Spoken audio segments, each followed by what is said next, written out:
What's up everyone, my name is Hytro and welcome to a Hytale video. I've not said that in a while, but today everyone we have a summer 2024 development update from Hypixel Studios themselves. So we're gonna get straight into this. Hopefully you guys do enjoy this video and let us begin.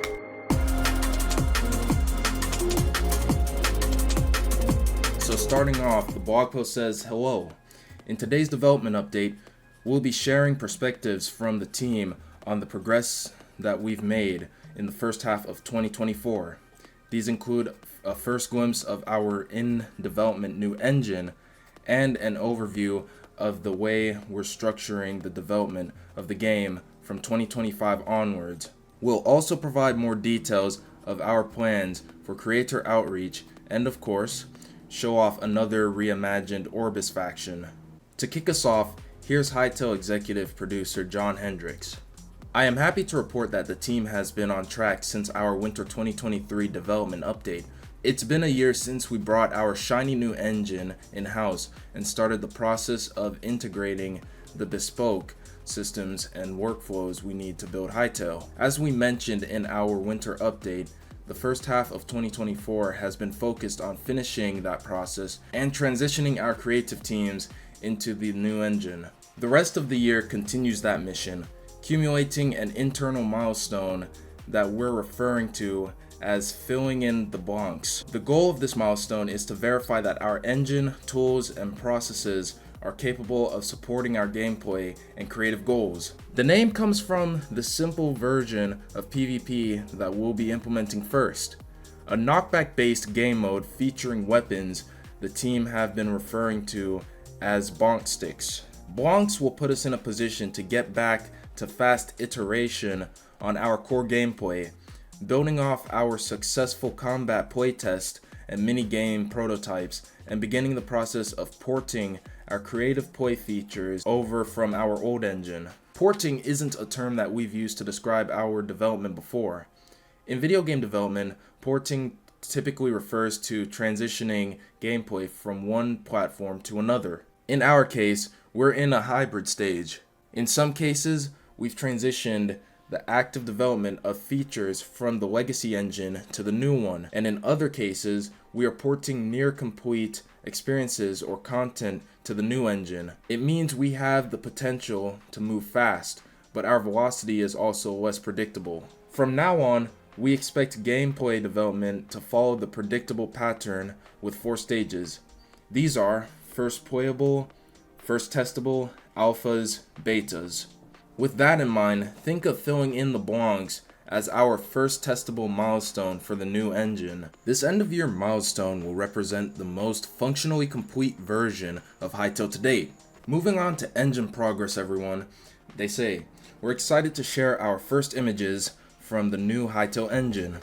Thomas Frick, Hytale's art director, has been working hard to validate that the new engine meets our expectations in terms of look and feel. We have spent years carefully crafting the Hytale art style.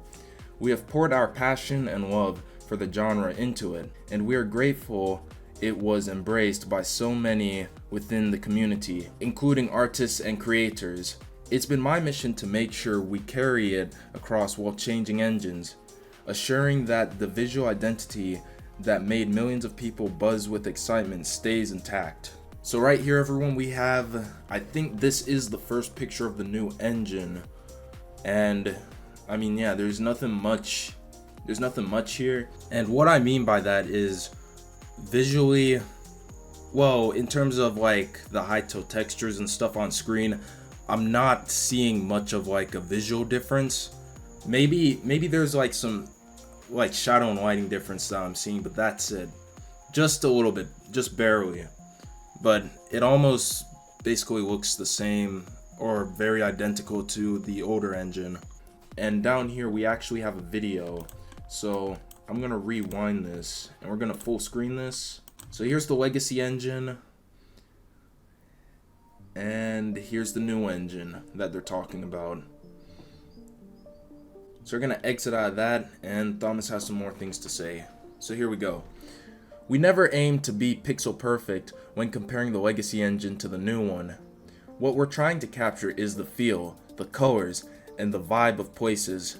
We want to keep improving the visuals and unlock more great features over time.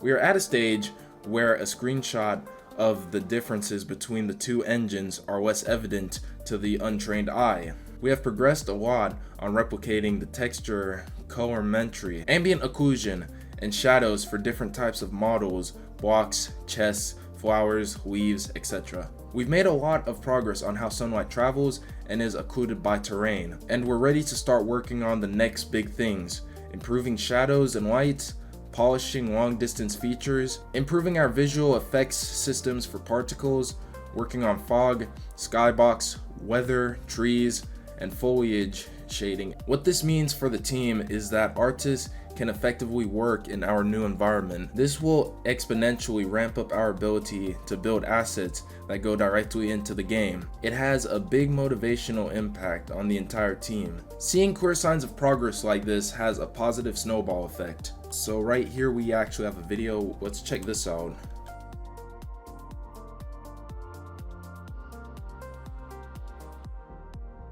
So again, I'm gonna say it, aside from a little bit of shadows and lighting as they set up there, not much of a difference so far. The textures and stuff still look the same and so on. So gonna get out of that, and we're gonna move on to team focus. Alright, moving on to team focus. First off, the goblin picture does not depict what's happening in real life, so that's the disclaimer down there basically. And here we go. All of these efforts are focused on getting Hytale back in front of players, both the user research lab and beyond. Moving into the new year, we will be focused on mini games and creative tools, moving quickly through the first two phases of development outlined above as we port over the game progress from our legacy prototypes and playtest. The team is continuing to grow to ensure we're ready for the challenge. Here's our latest team photo from our yearly studio meetup, this time held in Dublin.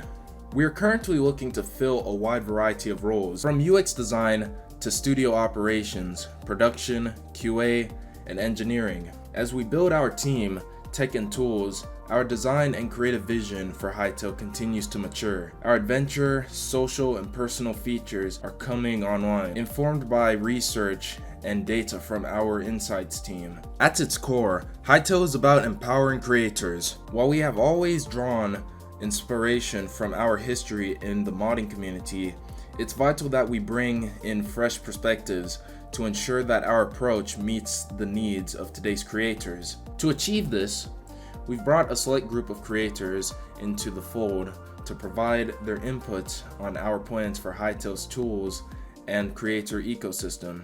Here's our community manager, Budacat, to explain more about this recent outreach work. So continuing into creator outreach, since last year, we have been reaching out to creators from various backgrounds and platform experiences. Collectively, they represent a broad range of creator communities. These discussions are helping to inform design and product decisions, ensuring that we have a concrete understanding of creators' needs as early as we can in this phase of development. For example, we've spoken to creators about their own histories, the difficulties they've encountered, and what their expectations are of Hytale. This has already been really useful. Learning about their processes, the tools they use, audiences they serve, has begun to shape and reinforce our own decision making. As we progress through 2024, we continue to bring more creators into the fold as we work to lay the foundation of our future creator programs. We want creators to be in the room with us as much as possible. And recently, we had the pleasure of inviting a pillar of the Hytale community to meet the team. YouTuber Quebec Corner joined us at our recent meetup and gave us a heartfelt keynote presentation about the community and why Hytale is important to them. We want to give a sincere thank you to Quebec Corner for all of his hard work. You can find his full presentation and Hycom breakdown on his YouTube channel. During Quebec Corner's visit, we gave him a peek at some of the recent work our creative team has been doing to expand and improve Hytale's work building. This year, the evolution of Orbis has marched ahead, particularly when it comes to the creatures and characters of our adventure world.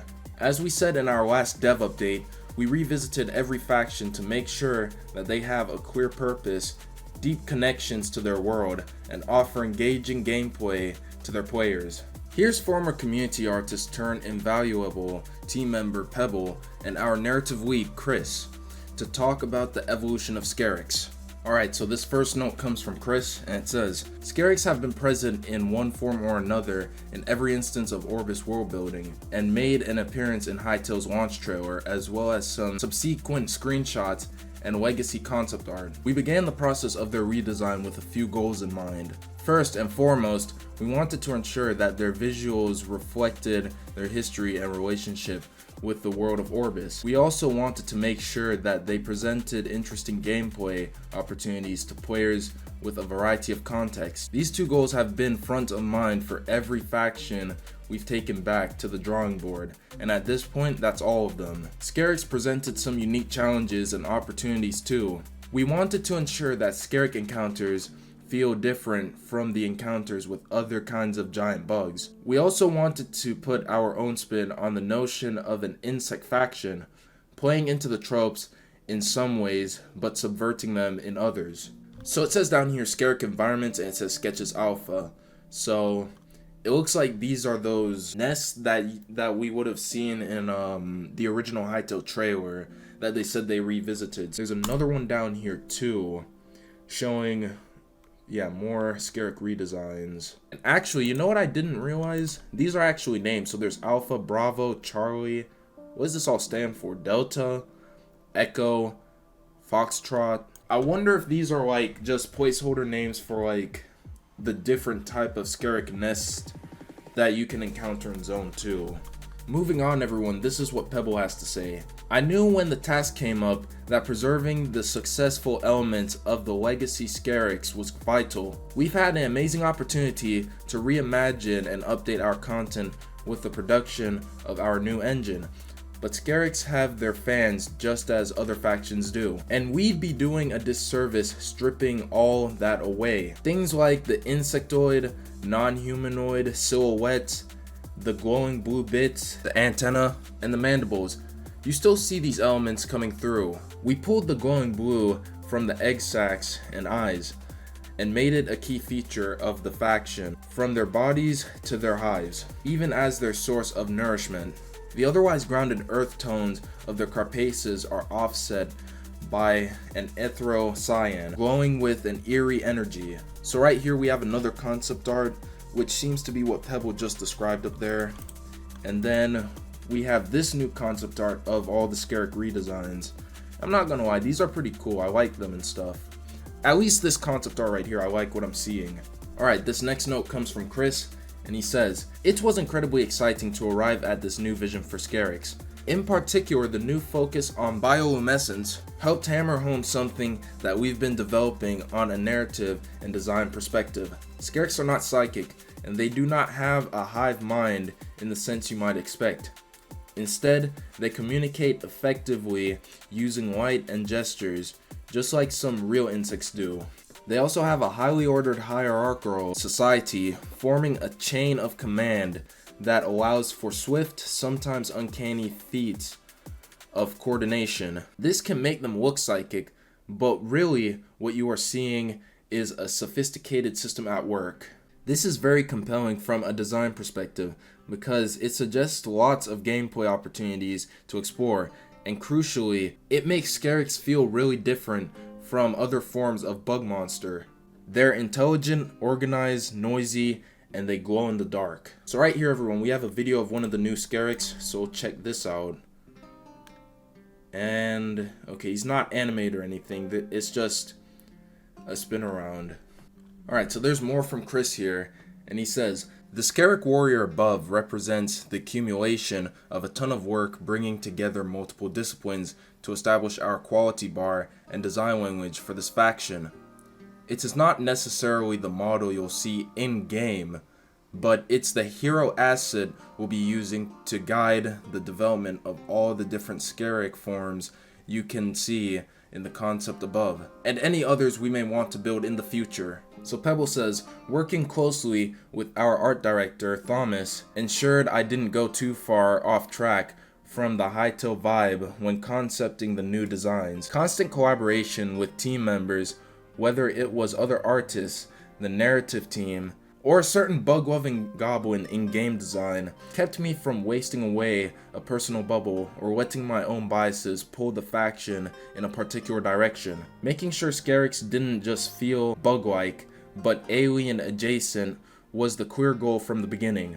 It wasn't a mindless swarm of robots, but an entirely foreign intelligence with their own evolution, goals, and means of communication. They clearly inhabit Orbis, but their presence is still somewhat of a mystery for players, and we want that mystery to be front and center in their design. I can't wait for players to see the Scaraks and their fresh coat of paint. The best part of working on these factions is imagining how players will interact and react to them, and further, how they will use them as foundations for their own creations. So lastly, what's to come next?